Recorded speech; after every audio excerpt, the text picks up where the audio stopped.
حضرت ابراہیم علیہ السلام کی سنت ہے۔ کوئی آپ سے پوچھے، میں نے بارہا آپ نے سنا بھی ہوگا، محفلوں میں بیٹھتے ہوں گے، علماء سے قریب رہے ہوں گے، کتابوں کا مطالعہ کیا ہوگا، تو آپ کو معلوم ہے ختنہ کرانا یہ حضرت ابراہیم علیہ السلام کی سنت ہے، حضور صلی اللہ علیہ وسلم کی سنت نہیں ہے، اللہ کے پیارے رسول صلی اللہ علیہ وسلم کی سنت نہیں، بلکہ حضرت ابراہیم، یہ بھی اللہ کے نبی حضرت ابراہیم علیہ السلام کی سنت ہے۔ اور حضرت ابراہیم علیہ السلام جب دنیا میں آئے تو ان کا ختنہ ہوا۔ اللہ کے پیارے رسول صلی اللہ علیہ وسلم کو ختنہ کرانے کی ضرورت پیش نہیں آئی تھی، وہ ختنہ شدہ پیدا ہوئے تھے، یعنی ختنہ کیا ہوا پیدا ہوئے تھے۔ کون؟ اللہ کے پیارے رسول صلی اللہ علیہ وسلم۔ اللہ کے پیارے رسول صلی اللہ علیہ وسلم ختنہ شدہ پیدا ہوئے تھے، اور اللہ کے پیارے رسول کی پیدائش بے مثال ہے، میرے آقا کی جوانی بے مثال ہے، آپ کی پیدائش بے مثال ہے، آپ پیدا ہوئے رب حبلی امتی، رب حبلی امتی، جوان ہوئے رب حبلی امتی، رب سے ملاقات کی رب حبلی امتی، یعنی ہر وقت اللہ کے پیارے حبیب ہمیں یاد کر رہے ہیں، ہر موڑ پر ہمیں یاد کر رہے ہیں، پیدا ہوئے تب بھی ہمیں یاد کر رہے ہیں، جوان ہوئے تب بھی ہمیں یاد کیے، رب سے ملاقات کیے تب بھی ہمیں یاد کیے، یہاں تک کہ قبر انور میں آپ کو رکھ دیا گیا تب بھی اللہ کے پیارے رسول ہمیں نہ بھولے، ہمیں یاد کر رہے ہیں۔ صحابہ نے اپنے کانوں کو لگایا کہ آقا کو قبر میں رکھ دیا گیا ہے، آخری وقت ہے، اور اللہ کے پیارے رسول کے ہونٹ مبارک جنبش کر رہے یعنی ہل رہے ہیں۔ صحابہ نے جب کانوں کو لگایا تو کیا سنا کہ اللہ کے پیارے رسول پیدا ہوئے تھے تب بھی ہمیں یاد کر رہے تھے، قبر میں رکھ دیے گئے ہیں تب بھی ہمیں یاد کر رہے ہیں۔ اس لیے ہم مسلمانوں نے بھی یہ ٹھان لیا کہ میلاد مصطفیٰ کا منائیں گے بار بار، جو جل رہے ہیں ان کو جلائیں گے بار بار۔ یہ اللہ کے پیارے رسول ہم سے اتنی محبت فرماتے ہیں، آپ کہو گے کتنی محبت فرماتے ہیں، تو میں آپ کو حدیث شریف کی روشنی میں بتانا چاہتا ہوں۔ اللہ کے پیارے رسول ہم سے اتنی محبت فرماتے ہیں، اتنی محبت نہ آپ کی ماں کرتی ہوگی، نہ آپ کا باپ کرتا ہوگا، نہ آپ کی بہن کرتی ہوگی، نہ آپ کا کوئی رشتہ دار کرتا ہوگا، جتنی محبت اللہ کے پیارے رسول ہم سے فرماتے ہیں۔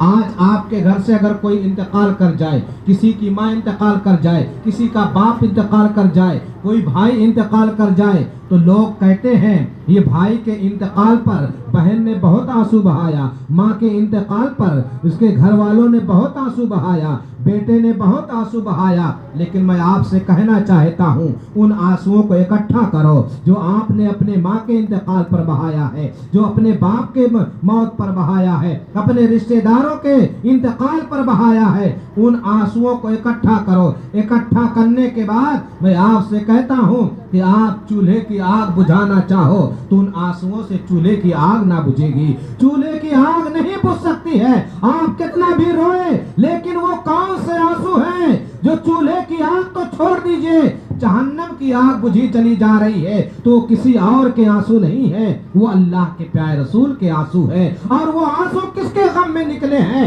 کس کے گناہ کو دھلنے کے لیے نکلے ہیں؟ ہم اور آپ کے گناہوں کے دھلنے کے لیے نکلے ہیں۔ اسی لیے تو اعلیٰ حضرت فرماتے ہیں اللہ کا جہنم اب بھی نہ سرد ہوگا، رو رو کے مصطفیٰ نے دریا بہا دیے ہیں۔ یہ اللہ کے پیارے رسول روتے تھے تو ایسے آنسو بہا کرتے تھے جیسے آپ دریا میں پانی بہا کرتے ہیں، ایسے اللہ کے پیارے رسول کے آنسو بہا کرتے تھے۔ کس کے غم میں، کس کی یاد میں، کس کی محبت میں، کس کے گناہ کو دھلنے کے لیے، کس کو یاد کر کے، ہم اور آپ کو یاد کر کے یہ آنسو نکل رہے ہیں۔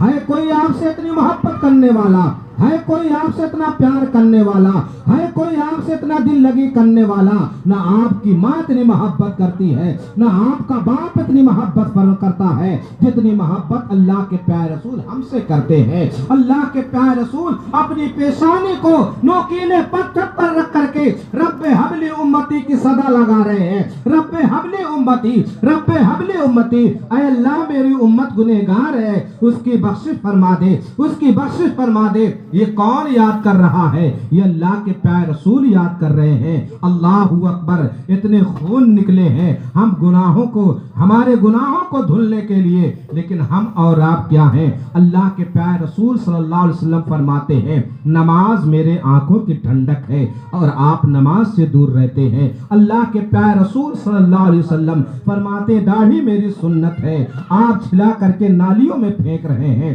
اللہ کے پیارے رسول فرماتے ہیں، اللہ کے پیارے حبیب فرماتے ہیں جو اپنے داڑھی پر چھرا چلواتا ہے، اللہ کے پیارے رسول فرماتے ہیں ظاہر میں دیکھنے میں تو اس کے چہرے پر چلتا ہے، لیکن حقیقت میں وہ چھرا میرے سینے پر چلتا ہے۔ اب آپ اندازہ کرو، اگر آپ اللہ کے پیارے رسول کو تکلیف پہنچاؤ گے تو ہماری اور آپ کی دعائیں کیسے قبول ہوں گی؟ اس لیے ضروری ہے، اعلیٰ حضرت اسی لیے فرماتے ہیں آج لے ان کی پناہ، آج مدد مانگوں سے، کل نہ مانیں گے قیامت میں اگر مان گیا۔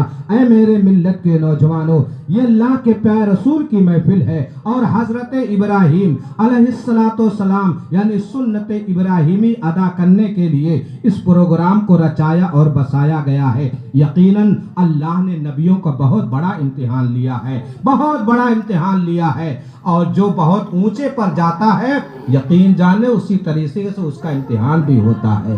کوئی بڑی منزل پانے کے لیے، بڑا عہدہ پانے کے لیے، بڑے اونچائی پر پہنچنے کے لیے اتنی مشقتیں بھی کرنی پڑتی ہیں، اتنے امتحانات بھی دینے پڑتے ہیں۔ کوئی ڈائریکٹ اعلیٰ عہدہ نہیں پا جاتا ہے، پہلے بہت منزلوں سے گزرنا پڑتا ہے۔ ہزاروں سال نرگس اپنے بے نوری پر روتی ہے، تب جا کے کہیں ہوتا ہے چمن میں دیدور پیدا۔ ہزاروں سال رونا پڑتا ہے، مصیبتیں جھیلنی پڑتی ہے۔ آپ جن کی سنت ادا کر رہے ہیں، ختنہ کرانا حضرت ابراہیم علیہ السلام کی سنت ہے، اللہ نے ان کا کتنا بڑا امتحان لیا۔ میں آپ کو بتاؤں، ان کو آگ میں ڈالا گیا، آگ میں ڈالا گیا، اور وہ آگ ایسی ویسی آج کی طرح نہیں کہ آج جلایا پھر اسی دن، نہیں، 1 مہینے تک لکڑیاں جمع کی گئی تھی، اور بہت بڑی چہار دیواری تھی۔ آپ بتائیے 1 مہینے تک جس میں لکڑیاں جمع کی گئی ہو، وہ چہار دیواری کتنی بڑی رہی ہوگی، کتنا لمبا چوڑا رہا ہوگا۔ 1 مہینے تک لگاتار لکڑیاں جمع کی گئی، پھر اس میں آگ لگائی گئی، پھر آگ لگانے کے بعد یہ آگ کیوں لگائی گئی، اتنی زیادہ محنت کیوں کیے گئے؟ وہاں کی عورتیں منت مانتی تھی کہ میرا بچہ ٹھیک ہو جائے گا معاذ اللہ تو حضرت ابراہیم علیہ السلام کو جلانے کے لیے میں لکڑی اکٹھا کروں گی۔ عورتوں میں اتنا جوش تھا، کافروں کے عورتوں میں اتنی خوشی تھی، 1 مہینے تک لکڑیاں جمع کی گئی، پھر اس میں آگ لگائی گئی۔ اب سمجھئے کتنی لکڑیاں رہی ہوں گی، جب وہ جلی ہوں گی اس کی لپٹیں کتنی دور تک پہنچی ہوں گی۔ اللہ اکبر۔ میں آپ کو بتانا چاہتا ہوں کتابوں کے مطالعے سے کہ جب اس میں آگ لگائی گئی تو اس کی حرارت، اس کی تپش، اس کی آگ کی لپٹ اتنی اونچائی تک تھی اور اتنی دور دور تک تھی کہ آج پاس میں بسنے والے گاؤں اس کی حرارت، اس کی گرمی کی وجہ سے پریشان تھے۔ اگر کوئی چڑیا اوپر سے اڑتی تھی تو اس آگ کی لپٹ کی وجہ سے، اس کی گرمی کی وجہ سے وہ چڑیا جل کر کباب کی طرح ہو جایا کرتی تھی، جل کر راکھ ہو جایا کرتی تھی۔ کس کو جلانے کے لیے؟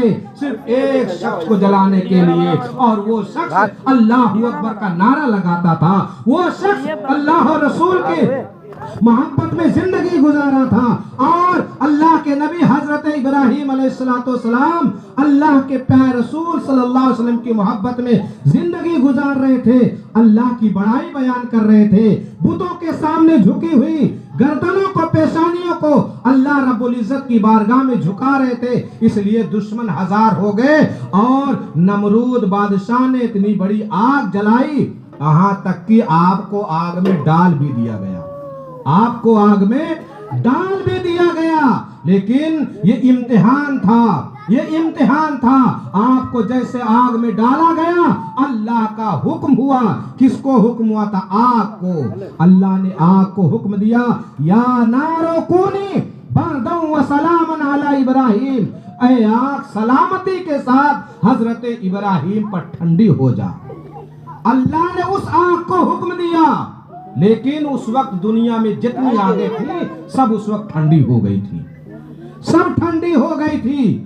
آپ اندازہ کریں، یہ حضرت ابراہیم جن کا ختنہ کرانا سنت ہے، ان کی سنت ابراہیم، یہ اللہ کے نبی حضرت ابراہیم علیہ السلام ہے، انہیں کی سنت ہم اور آپ ادا کرتے ہیں۔ جب بچے کا ختنہ کراتے ہیں، آپ کو آگ میں ڈالا گیا، جب آگ کو آگ میں ڈالا گیا، آگ بھڑک رہی تھی، تو جانتے ہیں دشمن بھی رہتے ہیں، دوست بھی رہا کرتے ہیں۔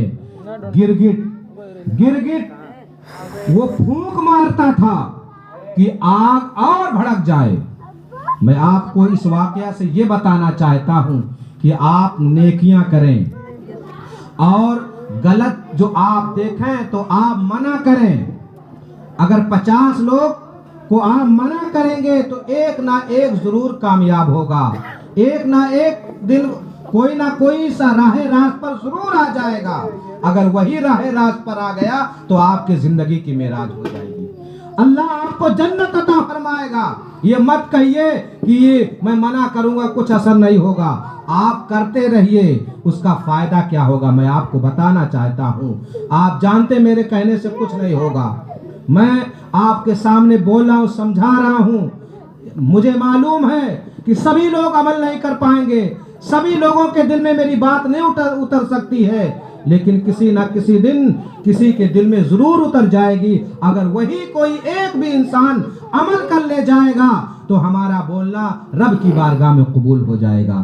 اللہ کے پیارے رسول صلی اللہ علیہ وسلم کی محفل میں بیٹھنے والوں، حضرت ابراہیم علیہ السلام کو جب آگ میں ڈالا گیا، آگ بھڑک رہی تھی، تو گرگٹ وہ پھونک مار رہا تھا کہ آگ اور آگے بڑھ جائے، آگ اور بھڑک جائے۔ لیکن سب کو معلوم ہے کہ گرگٹ کے پھونک مارنے سے آگ میں کچھ بھی اثر نہیں پڑے گا، اس کے منہ سے کتنی ہوا نکلے گی، کچھ بھی اثر نہیں پڑے گا۔ اور وہیں پر میڈک اپنے منہ میں پانی لے کر کے ڈال رہا تھا، پانی کا چھینٹا مار رہا تھا، پانی اپنے منہ سے پھینک رہا تھا، اور سب کو معلوم ہے کہ میڈک کے منہ میں کتنا پانی آئے گا۔ چولہے کی آگ بجھانا چاہے تو وہ آگ نہ بجھے گی، میڈک اپنے منہ میں پانی لے کر آئے تو تھوڑی سی بھی آگ نہ بجھے، وہ تو اتنی بڑی آگ اور اتنی لمبی چوڑی میں پھیلی ہوئی آگ کہ اس کی آگ آسمان سے باتیں کرتی تھی، دور دور تک اٹھ کی لپٹیں تھی۔ بتاؤ وہ آگ کیسے بجھ سکتی ہے؟ لیکن اللہ دل دیکھتا ہے، اللہ محبت کو دیکھتا ہے۔ اللہ اکبر! اللہ کے پیارے رسول صلی اللہ علیہ وسلم کو یہ ادا، اللہ کو یہ ادا، یعنی گرگٹ اور میڈک کا جب یہ واقعہ ہوا تو میڈک کی یہ ادا اللہ کو اتنی پسند آئی کہ قیامت تک کے لیے میڈکوں کو مارنے کا حکم نہیں دیا، بلکہ ان سے محبت کرنے کا حکم دیا کہ انہیں مارو نہ، انہیں تڑپاؤ نہ، انہیں زخمی نہ کرو۔ کیوں؟ اس لیے کہ یہ کسی نبی کا غدار نہیں بلکہ وفادار ہے۔ میڈک یہ نبی کا وفادار ہے۔ حضرت ابراہیم علیہ السلام کو بجھانے کے لیے اپنے منہ میں پانی لے کر کے ڈالا تھا، تو یقین جانیے وہ آگ ہرگز نہیں بجھ سکتی، لیکن اللہ دیکھ رہا کہ اس کے دل میں نبی سے محبت ہے۔ تو بتاؤ یہ میڈک اس کے منہ میں سے جو پانی نکلے کچھ اثر نہ ہو تو اللہ اس کی آنے والی نسلوں کو ہمیشہ کے لیے محفوظ کر دیتا ہے، اسے نہ مارنے کا حکم دیتا ہے، اسے بچانے کا حکم دیتا ہے۔ ایسے ہی اگر ہم نیک کام کرتے رہے، اگرچہ لوگ عمل نہ کریں، لیکن ایک نہ ایک دن اللہ کو پیار آ ہی جائے گا، اللہ کے پیارے رسول کو یہ ادا ضرور پسند آئے گی اور ہمارا بھی بیڑا پار ہو جائے گا۔ اور وہیں پر گرگٹ پھونک مار رہا تھا، یقیناً اس کے پھونک مارنے سے آگ میں کچھ بھی اثر نہیں پڑ سکتا ہے، لیکن اللہ دل دیکھتا ہے۔ اللہ کو یہ ادا اتنی ناپسند آئی کہ